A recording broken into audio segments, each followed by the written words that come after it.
હા ફેમિલી, તમે જોઈ શકો છો આપણા મિત્રો બધા મકાઈ ની મોજ માણી રહ્યા છે અત્યારે. હાય જો મંગો તો પાછો મરસું પણ વીખી રહ્યો છે.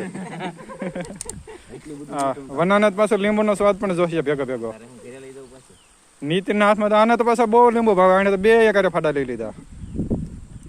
અને નિકુલે પણ ડોડો લઈ લીધો છે હાથમાં. હમણાં એ પણ જો નીલેશે તો ખાવાનું પણ શરૂ કરી દીધું છે.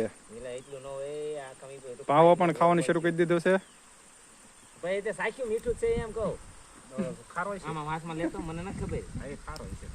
વનરાજ તો ભરપૂર મોજ માણવાનો હોય એ રીતનું મીઠું મરચું પણ ડોડાને લગાડવા મળ્યો છે. તો મારી રહ્યો હોય એવી રીતે આ ટીલવન ભાવ બીજા ન ભાવે.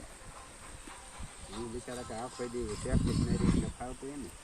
અને પણ આ તમે વાતાવરણ પણ જોઈ શકો છો, અહીંયા ડોડા ખાવાની પણ એવી મજા આવે. તમે ફેમિલીમાં આવ્યો તો પણ મજા આવે, સાથે બાળકોને લાવ્યા હોય તો પણ આનંદ થઈ જાય. વધારે ડોડો ખાવતો નડે નહીં તમે.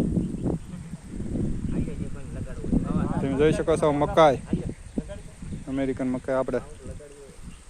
અને સુંદર એવું પાણીનો નજારો પણ સાથે, અહીંયા ઝરણું કહી શકાય. પહાડ માંથી ચોમાસાની સિઝનમાં પાણી આવે છે સરસ મજાનું.